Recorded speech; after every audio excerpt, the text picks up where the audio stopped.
ಒಂದು ಚಿತ್ರ ಅವ್ರ ಜೊತೆಲಿ ಮಾಡಕ್ಕಾಯ್ತು. ಅದು ಜ್ಯೇಷ್ಠ. ನಾನು ಚಿಕ್ಕವನಿದ್ದಾಗ ನಮ್ಮ ತಂದೆ ಜೊತೆಲಿ ಶೂಟಿಂಗ್ ಹೋದಾಗ ವಿಷ್ಣು ಸರ್ನ, ಅಂಬರೀಷ್ ಸರ್ನ, ಅವ್ರನ್ನೆಲ್ಲ, ಡಾಕ್ಟರ್ ರಾಜ್ಕುಮಾರ್ ಅವ್ರನ್ನ ಎಲ್ರನ್ನೂ ನನಗೆ ನೋಡೋಕ್ಕೆ ಒಂದು ಅವಕಾಶ ಸಿಕ್ಕಿತ್ತು.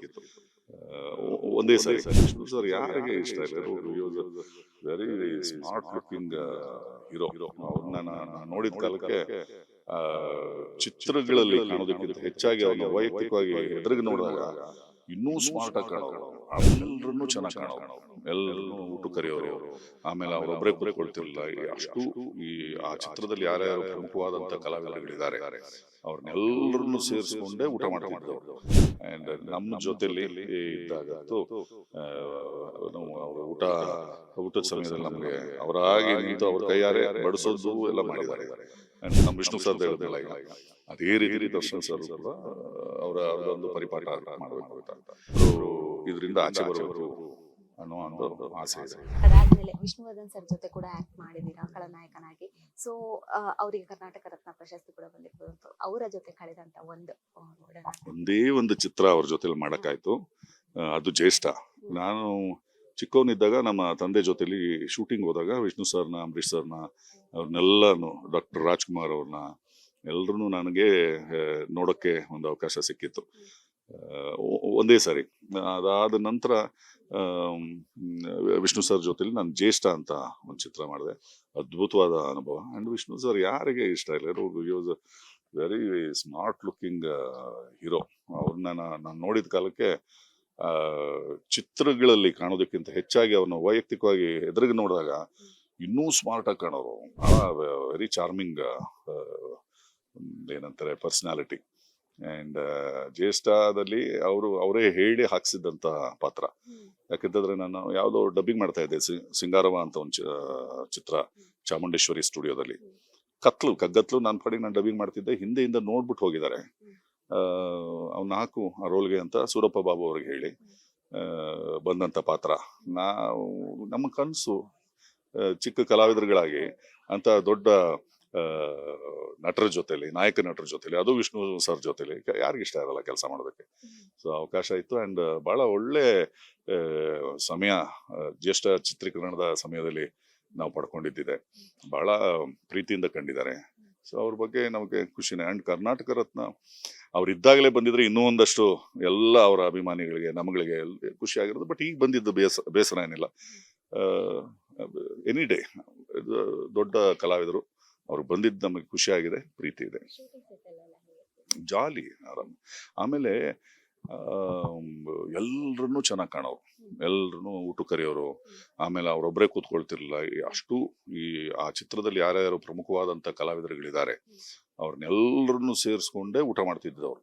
ಸೊ ಜ್ಯೇಷ್ಠ ಟೈಮಲ್ಲಿ ಅದಾಗ್ತಾ ಇತ್ತು. ಶೋಭರಾಜ್ ಅವರು, ನಾನು, ರಂಗಾಯಣ ರಘು ಅವರು, ಮಾಸ್ಟರ್ ಆನಂದ್, ತಾರಮ್ಮ, ಹೀರೋಯಿನ್ನು ಎಲ್ರು ಅವ್ರ ಮುಂದೆ ಇರಬೇಕು, ಅವ್ರ ಜೊತೆಲಿ ಊಟ ಮಾಡ್ಬೇಕು. ಆಮೇಲೆ ಅವ್ರು ಹೇಳಿ ಅವನಿಗೆ ಹಾಕು ಬಡ್ಸೋರು ಅವರೆಲ್ಲ. ಸೊ ಅದ್ಭುತವಾದಂತ ಕ್ಷಣಗಳು ಅವೆಲ್ಲ. ದರ್ಶನ್ ಸರ್ ಜೊತೆನೂ ಕೂಡ ತಾರಕ್ ಆಗಿರ್ಬೋದು, ಸಾರಥಿ ಸಿನಿಮಾದಲ್ಲಿ ಕೂಡ ಮಾಡಿದ್ರೆ, ಅವರ ಜೊತೆ ಕಳೆದಂತ ಕ್ಷಣ ಆಗಿರ್ಬೋದು. ಈಗಾಗಲೇ 4ನೇ ಚಾನೆಲ್. ಎಸ್, ಇದು ವಂಡರ್ಫುಲ್ ಕ್ಯಾರೆಕ್ಟರ್. ಬಹಳ ಒಳ್ಳೆ ಸಮಯನ ಕಳೆದಿದೀವಿ. ಅಂಡ್ ಪಾತ್ರಗಳು ಮಾಡಿದೀವಿ ಒಟ್ಟೊಟ್ಟಿಗೆ. ಅಂಡ್ ಬಹಳ ಫ್ರೆಂಡ್ಲಿ. ನಮ್ಮ ಜೊತೆಲೆಲ್ಲ ಬಹಳ ಅದ್ಭುತವಾದ, ನನಗೆ ನೆನಪಿನಲ್ಲಿ ಉಳಿದ ಕ್ಷಣಗಳೆಲ್ಲ ಬಹಳ ಮೆಮೊರಬಲ್ ಕ್ಷಣಗಳು. ಅಂಡ್ ನಮ್ಮ ಜೊತೆಲಿ ಇದ್ದಾಗಂತೂ ಅವರು ಊಟದ ಸಮಯದಲ್ಲಿ ನಮಗೆ ಅವರಾಗಿ ನಿಂತು ಅವ್ರ ಕೈಯಾರೆ ಬಡಿಸೋದು ಎಲ್ಲ ಮಾಡಿದ್ದಾರೆ. ಅಂಡ್ ಪ್ರತಿ ಶೂಟಿಂಗಲ್ಲಿ ಪ್ರತಿ ದಿವಸ ಆಗ್ತಾ ಇಟ್ಟಿರು. ನಾವು ಒಬ್ಬೊಬ್ರೆ ಕೂತ್ಕೊಳ್ಳೋಕೆ ಬಿಡ್ತಿರ್ಲಿಲ್ಲ. ಬನ್ನಿ ಅಂತ ಕರೆಯೋರು, ಎಲ್ಲರನ್ನೂ ಕರ್ಸ್ಕೊಂಡು, ನಮ್ಮ ವಿಷ್ಣು ಸರ್ದು ಹೇಳಿದ್ನಲ್ಲ ಈಗ, ಅದೇ ರೀತಿಲಿ ದರ್ಶನ್ ಸರ್ ಕೂಡ ಅವ್ರದ್ದೊಂದು ಪರಿಪಾಠ ಮಾಡಬೇಕು ಅಂತ. ಅಂಡ್ ಬಹಳ ಗೌರವ ಕೊಡೋರು. ಅಂಡ್ ಗುರುಗಳೇ ಅಂತ ಕರೆಯೋರು. ನಾನು ಎಲ್ಲೋ 1 ವರ್ಷ 2 ವರ್ಷ ಅವ್ರಿಗಿಂತ ದೊಡ್ಡವನು. ಇಬ್ಬರು ಕೂಡ ಟೆಲಿವಿಷನ್ ಸೀರಿಯಲ್ಸ್ ಮಾಡಿದ್ವಿ. ಒಂದೇ ಸೀರಿಯಲ್ ಕೆಡ್ಡ ಅಂತನೋ ಏನೋ ಅದರಲ್ಲಿ ಅವರು ಲಾಯರ್ ಪಾತ್ರ, ನಾನು ಪೊಲೀಸ್ ಇನ್ಸ್ಪೆಕ್ಟರ್ ಪಾತ್ರ, ಈ ಥರದ್ದೇನೋ ಮಾಡಿದ್ದು. ಸೊ ಅವರು ಮೆಜೆಸ್ಟಿಕ್ ಅನ್ನೋ ಚಿತ್ರದಿಂದ ದೊಡ್ಡ ನಾಯಕ ನಟ ಆದ ದಿವಸದಿಂದ, ಅದಕ್ಕೂ ಮುಂಚಿನ ದಿವಸದಿಂದ ನಾನು ನೋಡಿದ್ದೀನಿ. And amazing growth. ಒಳ್ಳೇದಾಗ್ಬೇಕು, ಒಳ್ಳೇದಾಗ್ಲಿ ಅಂತ ಆಶಿಸ್ತೀನಿ. ನೀವು ಕಂಡಂತ ದರ್ಶನ್ ಸರ್ ಹೇಗಿದ್ರು ಅನ್ನುವಂಥದ್ದು, ಸ್ಟ್ರಾಂಗ್ ಆರ್ ವೀಕ್? ಇಲ್ಲ ಆ ಥರ ಸ್ಟ್ರಾಂಗ್ ವೀಕ್ ಅಂತಲ್ಲ, ಒಳ್ಳೆ ಮನಸ್ಸು, ಒಳ್ಳೆ ವ್ಯಕ್ತಿತ್ವ, ಆ ನಿಲುವಿಗೆ ತಕ್ಕಂಥ ಸ್ವಭಾವ. ನಮ್ಮ ಜೊತೆಲೆಲ್ಲ ಏನು ಸಮಸ್ಯೆನೇ ಇಲ್ಲ.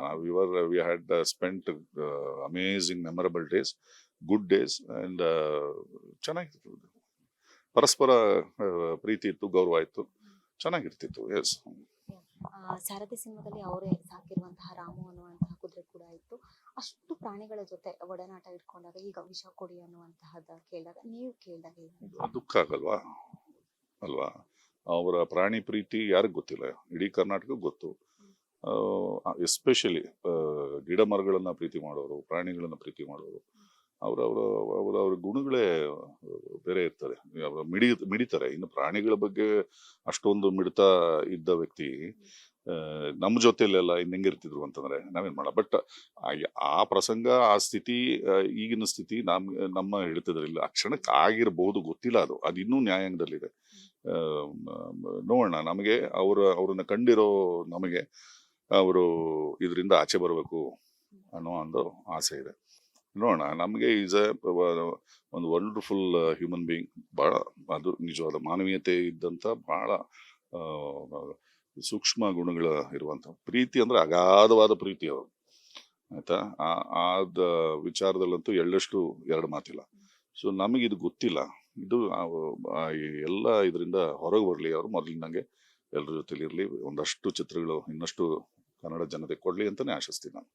Thank you so much sir. ಕೊನೆಯದಾಗಿ ರೋಣ ಸಿನಿಮಾದ ಬಗ್ಗೆ ಏನ್ ಹೇಳ್ತೀರಿ? ರೋಣ ಹೊಸ ಟೀಮ್, ಹೊಸ ಅಪ್ರೋಚ್ ಇದೆ, ಅಂಡ್ ಪ್ರಾಮಿಸಿಂಗ್ ಆದಂತ ಯಂಗ್ ಟೀಮ್ ಈ ಸಿನಿಮಾನ ಮಾಡಿದೆ.